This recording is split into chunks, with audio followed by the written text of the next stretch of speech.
Metaphysics क्या है? Metaphysics या भारतीय दर्शन शास्त्र में जिसे तत्व मीमांसा कहा गया है, वह दर्शन शास्त्र की वह शाखा है जो भौतिक या वास्तविकता से सवालों के जवाब खोजती है। यूनिवर्स में जितनी भी चीजें हैं, अगर हम उसे अपनी बॉडी से छू सकते हैं, आंखों से देख सकते हैं, तो ये फिजिकल वर्ल्ड है, भौतिक यूनिवर्स है।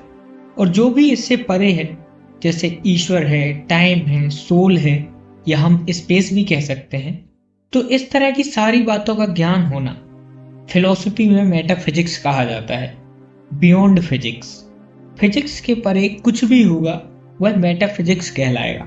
मेटाफिजिक्स को समझने के लिए हम देख सकते हैं कि जब से मनुष्य सोचने समझने लगा है, तब से हम ईश्वर क्या है, ईश्वर कहाँ है, क्यों है, इस तरह के सवालों की खोज में लगे रहते हैं, परंतु आज तक नहीं खोज पाए।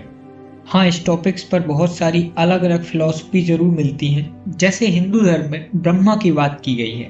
ब्रह्मा है जिसको हम देख नहीं सकते, छू नहीं सकते, बल्कि हमारी चेतना, हमारी कॉन्शियसनेस ट्रांसफॉर्म हो सकती है। बुद्ध ने तो मेटाफिजिकल क्वेश्चंस को नकार ही दिया है। उन्होंने कहा है कि जो भौतिक है, जो फिजिकल है, वही रियलिटी है।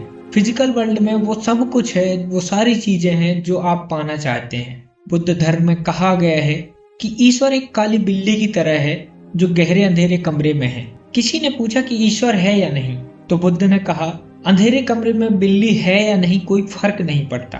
तो ये मेटाफिजिकल क्वेश्चन की कोई जरूरत नहीं है। इस तरह के सभी ख्यालों की सारी फिलॉसफी मेटाफिजिक्स कहलाती है। अब हम बात करें एपिस्टेमोलॉजी।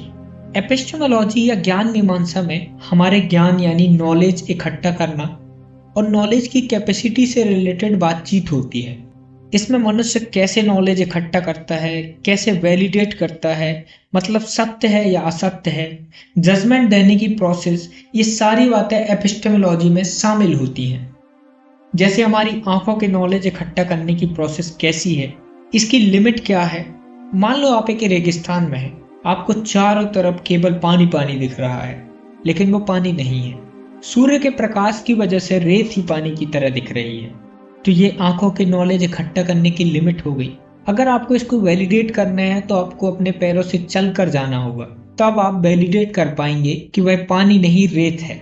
और फिर आने वाला ज्ञान नॉलेज का प्रूफ क्या है, भ्रम है या यथार्थ है, सारी संभावनाएं एपिस्टेमोलॉजी में आती हैं। एक्सियोलॉजी क्या है? एक्सियोलॉजी या मूल्य मीमांसा का संबंध मनुष्य के विभिन्न मूल्यों, उद्देश्यों और आदर्शों से होता है। मनुष्य हमेशा से ऊपर उठना चाहता है, हमेशा से प्रोग्रेसिव रहा है, अपनी बायोलॉजिकल जरूरतों से ऊपर उठना चाहता है। जैसे मनुष्य पहले बायोलॉजिकल नीड्स से सोशल नीड्स में आया, फिर ईश्वर की कल्पना की और फिर ईश्वर होने की चाहत। तो इन वैल्यूज के साथ साथ मनुष्य की स्टैंडर्ड वैल्यू सेट होती गई। जैसे मनुष्य जब डेवलप नहीं हुआ था, तब सेम जानवरों की तरह ही था, खाना, सोना, सेक्स और डर जाना। मनुष्य इससे ऊपर उठ गया, अपने आप को जानवरों से बेहतर बना लिया। बायोलॉजिकल वैल्यूज से ऊपर उठकर मनुष्य जानवरों से कहीं बेहतर बन गया। अरिस्टोटल कहते हैं कि मनुष्य अपनी मोरल वैल्यू की वजह से फरिश्तों से भी ऊपर है, और अगर मोरल वैल्यू कुछ इस तरह से सेट हो तो उसके गिरने की गहराई को भी नहीं नापा जा सकता। एक्सियोलॉजी में 3 टॉपिक्स पर मेनली बात होती है।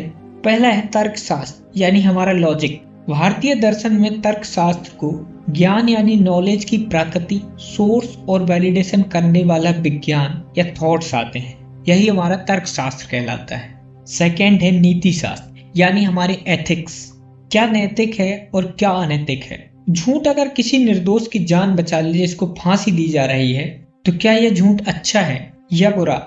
यह हमारी वैल्यूज को डिफाइन करती है कि हम किस वैल्यू को अच्छा मानते हैं और किस पॉइंट ऑफ मूवमेंट को हम बुरा समझ लेते हैं। ये हमारे एथिक्स में, मोरल वैल्यूज में आते हैं। और लास्ट है सौंदर्य शास्त्र मींस एस्थेटिक्स।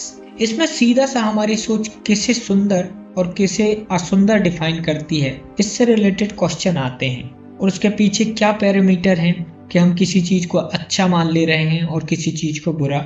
इन पैरामीटर्स पर भी चर्चा की जाती है। किसी एक धर्म को मानने वाले धार्मिक के लिए दूसरा धर्म अच्छा नहीं होता, क्योंकि उसका कल्चर उस धर्म से नहीं है। कल्चर एक पैरामीटर है जिसमें व्यक्ति अपनी वैल्यू सेट किया हुआ है कि अगर ये है तभी अच्छा है, अदरवाइज वो अच्छा नहीं होगा। किसी धर्म विशेष के लिए साड़ी एक सौंदर्य हो सकती है, तो वहीं किसी के लिए बुर्का सौंदर्य हो सकता है।